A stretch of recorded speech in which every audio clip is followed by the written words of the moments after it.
So hello guys what's up, I hope you are doing well. So आज की इस video में हम डिस्कस करने वाले हैं हेंसबर्ग अनसर्टेनिटी प्रिंसिपल के बारे में। सो चलिए इसको डिस्कस करते हैं। तो क्या कहता है ये principle? It states that it is not possible to measure simultaneously both the position and momentum और velocity of a microscopic particle with absolute accuracy. क्या कहती है ये स्टेटमेंट? क्या कहता है ये प्रिंसिपल? ये प्रिंसिपल ये कहता है कि किसी भी एक माइक्रोस्कोपिक पार्टिकल का हम कभी भी बिल्कुल एक्यूरेटली एक साथ पोजीशन और मोमेंटम को फाइंड नहीं कर सकते। मतलब एक माइक्रोस्कोपिक पार्टिकल का कभी भी हम एक साथ एक्यूरेटली मोमेंटम और पोजीशन का पता नहीं लगा सकते। फॉर एग्जांपल हमारे पास मान लीजिए कोई एक पार्टिकल है, यहाँ पर एक मान लीजिए हमारे पास एक माइक्रोस्कोपिक पार्टिकल है, ठीक है। अब कंसीडर कर लीजिए कि जो माइक्रोस्कोपिक पार्टिकल है इसका मास है m, ठीक है। मान लीजिए ये जो है ये m मास का पार्टिकल जो है v वेलोसिटी के साथ जो है आगे बढ़ रहा है, ठीक है। मतलब इसकी मोमेंटम क्या हुई? इसकी मोमेंटम हुई p = m हुई, ठीक है। ये फॉर्मूला होता है मोमेंटम का। m यहाँ पर मास है, v यहाँ पर वेलोसिटी है, ठीक है। अब यहाँ पर आपको पता है कि मास कभी भी चीज़ों का चेंज नहीं होता, ठीक है। तो ये तो ऐसा का ऐसा ही रहेगा, ठीक है। लेकिन जो ये यहाँ पर क्या है हमारे पास, ये वेलोसिटी है, ठीक है। अब आपको ये मानना है कि एक पार्टिकल हमारे पास है, उसका मोमेंटम जो है इतना है, मास मल्टीप्लाई वेलोसिटी, उसकी मोमेंटम मान लीजिए इतना है, p = mv, ठीक है। अब यहाँ पर अगर हम देखें तो इस पार्टिकल का मोमेंटम हमें पता है, ठीक है। एग्जैक्ट मोमेंटम हमें यहाँ पर पता है कि इसका इतना मोमेंटम है इसका, ठीक है। तो अगर हमें एक पार्टिकल की मोमेंटम दी है, अगर हमें एक पार्टिकल की मोमेंटम जो है बिल्कुल एक्यूरेटली हमने जान ली है, तो हम कभी भी इस पार्टिकल की पोजीशन के बारे में पता नहीं कर सकते। ओके, अगर हमें एक पार्टिकल की मोमेंटम दी है, अगर हमने एक पार्टिकल की मोमेंटम को एक्यूरेटली जान लिया है, तो कभी भी हम उस पार्टिकल की पोजीशन को नहीं जान सकते, ठीक है ना। फॉर एग्जांपल यहाँ पर मान लीजिए, फॉर एग्जांपल ये मेरे पास एक पार्टिकल है, ठीक है। ये मेरे पास एक पार्टिकल है, मैं कह रहा हूँ कि अब मैं यहाँ पर मास को नहीं लूँगा, क्योंकि आपको पता है कि मास जो है कांस्टेंट रहता है, मास जो है बदलता नहीं है, ठीक है। अब मान लीजिए ये जो है कुछ वेलोसिटी के साथ आगे बढ़ रहा है, v वेलोसिटी के साथ ये आगे बढ़ रहा है, ठीक है। तो आप मुझे कह रहे हैं कि ये जो पार्टिकल है ये v वेलोसिटी के साथ आगे बढ़ रहा है, ठीक है। आपने मुझे वेलोसिटी तो बता दी, इस वेलोसिटी से अब मैं इसका मोमेंटम निकाल सकता हूँ। लेकिन जब आपने मुझे कहा कि इसकी वेलोसिटी v है, तो आप इसकी पोजीशन मुझे नहीं बता सकते, क्योंकि आप कह रहे हो कि इसकी वेलोसिटी v है, ये v की वेलोसिटी, इसके पास वेलोसिटी v है, मतलब ये मोशन में है, ठीक है। तो इस पोजीशन में आप इस पार्टिकल की पोजीशन मुझे नहीं बता सकते, आप नहीं बता सकते कि ये पार्टिकल कहाँ पर है, क्योंकि ये तो v वेलोसिटी से आगे बढ़ रहा है, ठीक है ना।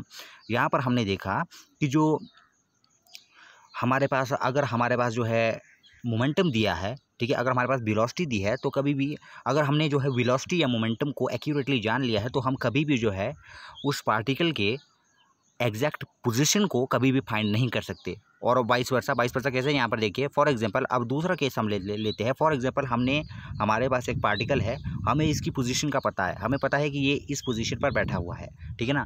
अगर हमें एक पार्टिकल की पोजीशन बिल्कुल एक्यूरेटली पता लग गई है, तो हम इसके मोमेंटम को नहीं बता सकते, हम इसको नहीं बता सकते।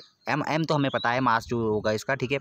लेकिन वेलोसिटी यहाँ पर हमें पता नहीं लगेगी, क्योंकि हम बता रहे हैं कि ये पार्टिकल यहाँ पर है, ठीक है ना। अब यहाँ पर ये हम यहाँ पर है, एक जगह पर खड़ा है, ठीक है ना। तो इसकी वेलोसिटी यहाँ पर हमें इस केस में पता नहीं लगेगी, ठीक है। तो इस तरह से हम देख सकते हैं कि कोई अगर हमारे पास माइक्रोस्कोपिक पार्टिकल दिया हुआ है, तो एक ही टाइम में हम उसकी मोमेंटम और उसकी पोजीशन को जो है एक साथ जो है डिटर्मिन नहीं कर सकते, साइमल्टेनियसली उसको डिटर्मिन नहीं कर सकते हम, ठीक है ना। सो यहाँ पर देखिए क्या कहते हैं वो statement. It states that it is not possible to measure simultaneously मतलब एक साथ, simultaneously both the position and momentum और वेलोसिटी क्यों कहा गया है यहाँ पर? क्योंकि आपको पता है कि मोमेंटम का फॉर्मूला होता है mv, ठीक है। m यहाँ पर हमारे पास कांस्टेंट ही रहता है, क्योंकि m का मास कभी m जो है कभी चेंज, मास कभी चेंज नहीं होता ऑब्जेक्ट का, ठीक है। और v सिर्फ इसलिए यहाँ पर कहा गया है क्योंकि v जो मेन फैक्टर, जो यहाँ पर जो मेन जो है जिस पर डिपेंड कर रहा है वो v ही है, ठीक है ना। तो इसलिए यहाँ पर लिखा है वेलोसिटी भी साथ में। It states that it is not possible to measure simultaneously both the position and momentum और velocity of a microscopic particle with absolute accuracy. मतलब बिल्कुल एक्यूरेसी के साथ कभी भी हम एक माइक्रोस्कोपिक पार्टिकल के पोजीशन और मोमेंटम को फाइंड नहीं कर सकते हैं, ठीक है ना। लेकिन आपको ध्यान देना है कि हम किसकी बात कर रहे हैं, माइक्रोस्कोपिक पार्टिकल्स की, मतलब बहुत छोटे छोटे पार्टिकल्स की बात करें हम। मैक्रोस्कोपिक ये जो है मैक्रो पार्टिकल्स की बात नहीं हो रही है, बड़े पार्टिकल्स की बात नहीं हो रही है, छोटे पार्टिकल्स की बात हो रही है, ठीक है ना। माइक्रोस्कोपिक पार्टिकल्स की बात हो रही है। सो यहाँ पर ये आपने अनसर्टेनिटी प्रिंसिपल अगर देख दिया यहाँ पर, ठीक है। इसको मैथमेटिकली अगर हम यहाँ पर देखें तो इसको इस तरह से हम वो करेंगे, delta x multiply delta P आप लिखेंगे इसको, ठीक है, इज इक्वल टू और ग्रेटर देन h/4 पाई, ठीक है। इसको इस तरह से मैथमेटिकली यहाँ पर आपको लिखना है, mathematically delta x dot delta P greater than और इक्वल टू h/4 पाई, ठीक है। मतलब इन दोनों का जो प्रोडक्ट होगा, मतलब इन दोनों का जो मल्टीप्लाई होगा वो हमेशा या तो h/4 पाई से बड़ा होगा या h/4 पाई के इक्वल होगा, ठीक है। अब ये दो क्या है, डेल्टा एक्स और डेल्टा पी, यहाँ पर अब हम देखते हैं, ठीक है। अब जो माइक्रोस्कोपिक पार्टिकल है हमारे पास, उसकी कभी भी एग्जैक्ट पोजीशन नहीं होती। फॉर एग्जांपल मान लीजिए एक इलेक्ट्रॉन है, हम मानते हैं कि कोई एक माइक्रोस्कोपिक पार्टिकल यहाँ पर है, ठीक है। तो माइक्रोस्कोपिक जो पार्टिकल होते हैं उनकी कभी भी एग्जैक्ट पोजीशन हमें मिलती नहीं है, ठीक है। अब ये यहाँ पर है, जैसे एग्जैक्ट पोजीशन हमने माना यहाँ पर था, ठीक है। तो ये पार्टिकल यहाँ भी हो सकता है, यहाँ भी हो सकता है, क्योंकि इसकी एग्जैक्ट पोजीशन नहीं है, ठीक है। तो कितनी अनसर्टेनिटी है, हमने सोचा था यहाँ पर है, अब यहाँ भी हो सकता है, यहाँ भी हो सकता है, ठीक है। अब जो ये रेंज है, ठीक है ना, जो रेंज है यहाँ पर जो बन रही है हमारे पास, इसको हम कहते हैं डेल्टा एक्स, इसको हम कहेंगे डेल्टा एक्स। मतलब जो इसकी पोजीशन है, पोजीशन में कितनी गड़बड़ी है, हमने सोचा था यहाँ पर था, लेकिन ऊपर भी हो सकता है, नीचे भी हो सकता है, ठीक है। ये जो यहाँ पर गड़बड़ी है, यहाँ से यहाँ तक हो सकता है, ठीक है। इसको हम कहते हैं डेल्टा एक्स, ठीक है ना। इसको हम क्या कहेंगे, डेल्टा एक्स। मतलब अनसर्टेनिटी है यहाँ पर, देखिए अनसर्टेनिटी है, यहाँ पर सर्टेन पोजीशन थी, ये हमने सोचा था कि यहाँ होगा, लेकिन अनसर्टेनिटी है, इतनी अनसर्टेनिटी है, तो यहाँ पर आ गया डेल्टा एक्स, ठीक है। उसी तरह से मोमेंटम में भी है, हमने सोचा था कि एक फिक्स्ड मोमेंटम है, लेकिन उस मोमेंटम के इर्द गिर्द जो है हमारी वैल्यू घूमेगी, ठीक है। तो वहाँ पर जो मोमेंटम में जो चेंज है, जो अनसर्टेनिटी है वहाँ पर मोमेंटम में, मतलब एक तरह की मोमेंटम नहीं है, उसको हम रिप्रेजेंट करते हैं डेल्टा पी के साथ, ठीक है ना। उसको हम रिप्रेजेंट करते हैं किसके साथ, डेल्टा पी के साथ, ठीक है।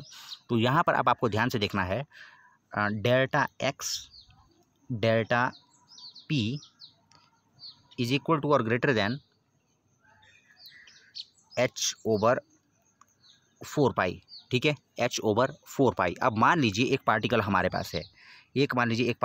पास है, इसकी पोजीशन हमको पता है कि कहाँ है, इसकी हमें एग्जैक्ट पोजीशन पता है, ठीक है ना। इसकी एग्जैक्ट पोजीशन हमें जो है पता है। यहाँ पर इस केस में हमारे पास डेल्टा एक्स कितना हो जाएगा, अगर हमें एग्जैक्ट, ये आपको नहीं लिखना है, जो आपको सिर्फ इतना ही लिखना है, ठीक है। जो मैं आगे बता रहा हूँ ये आपको नहीं लिखना है, ठीक है, ये समझाने के लिए बता रहा हूँ मैं, ठीक है। नाउ डेल्टा एक्स, अगर डेल्टा एक्स हमारे पास जीरो है, डेल्टा एक्स जीरो है, उसका मतलब क्या, डेल्टा एक्स क्या था, अनसर्टेनिटी। डेल्टा एक्स जीरो है, मतलब इसका मतलब ये कि हमें एग्जैक्ट पोजीशन पता है। डेल्टा एक्स का मतलब है अनसर्टेनिटी। अगर डेल्टा एक्स जीरो है मतलब अनसर्टेनिटी जीरो है, उसका मतलब ये हुआ, अगर ये इसको आप जीरो कर दो, इसको अगर आप जीरो कर दो,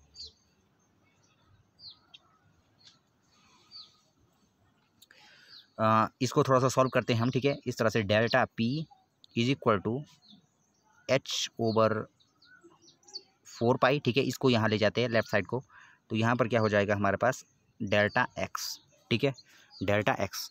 अब हम मानते हैं कि फॉर एग्जाम्पल मान लीजिए, कंसीडर कर लीजिए कि ये जो डेल्टा एक्स है हमारे पास है, ये जीरो है, ठीक है। अगर इसकी वैल्यू जीरो है, अगर आप इसको यहाँ पर जीरो पुट कर दो, यहाँ पर इसको हम जीरो पुट कर दें, ठीक है, तो इसकी वैल्यू कितनी आ जाएगी, इसकी वैल्यू पूरा का पूरा ये जीरो हो जाएगा।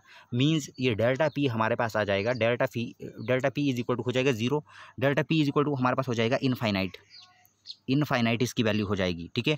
मतलब डेल्टा पी क्या है हमारे पास, डेल्टा पी अनसर्टेनिटी है, मतलब गड़बड़ी, मोमेंटम में गड़बड़ी, ठीक है ना, मोमेंटम में गड़बड़ी। अगर हमारे पास डेल्टा एक्स जीरो है, मतलब अगर हमारे पास पोजीशन में अनसर्टेनिटी जीरो है, अगर हमें एग्जैक्ट पोजीशन पता है, तो डेल्टा बी की वैल्यू इनफाइनाइट हो जाएगी। मतलब इतनी गड़बड़ी हो जाएगी मोमेंटम में कि हम उसको मेज़र ही नहीं कर पाएंगे, ठीक है ना। ऐसा ही हम इसका उल्टा भी कर सकते हैं, कर सकते हैं। यहाँ पर देखिए, delta x delta p is equal to h/4 pi, ठीक है। ये जो डेल्टा एक्स और डेल्टा पी की वैल्यू है या तो ग्रेटर देन होगी या इक्वल टू होगी h/4 के। ये कभी भी, ये वाली वैल्यू कभी भी h/4 से कम नहीं होगी, ठीक है। अब यहाँ पर हम जो है इस बार हम जो है मोमेंटम में जो है एक्यूरेसी ज़्यादा रखेंगे, ठीक है। अब हम रखेंगे मोमेंटम में एक्यूरेसी ज़्यादा रखेंगे, कम रखेंगे, सॉरी। यहाँ पर हम करते हैं इस बार delta X is equal to h/4 और यहाँ पर हम लिख लेते हैं डेल्टा पी, ठीक है। अब मान लीजिए हमने डेल्टा पी की वैल्यू 0 ले ली, ठीक है। डेल्टा पी की वैल्यू 0 ले ली, इसका क्या मतलब हुआ, डेल्टा पी की वैल्यू 0 ले ली, इसका मतलब ये है कि हमें जो है एग्जैक्ट मोमेंटम पता है। इस पिछली बार हमें पार्टिकल की पोजीशन का पता था, इस बार हमें पार्टिकल की मोमेंटम का पता है, पूरी मोमेंटम का पता है। अगर हमें पूरी मोमेंटम का पता है तो डेल्टा पी की वैल्यू 0 हो जाएगी, क्योंकि डेल्टा पी क्या है, अनसर्टेनिटी इन मोमेंटम। अब अनसर्टेनिटी तो है ही नहीं, क्योंकि हमें तो पूरी मोमेंटम का पता है, ठीक है। इसलिए इसकी वैल्यू अगर हम 0 कर दें, इसलिए इसकी वैल्यू अब यहाँ पर 0 कर दें तो ये पूरी की पूरी वैल्यू को 0 कर देगा और इसकी वैल्यू भी यहाँ पर हमारे पास आ जाएगी इनफाइनाइट।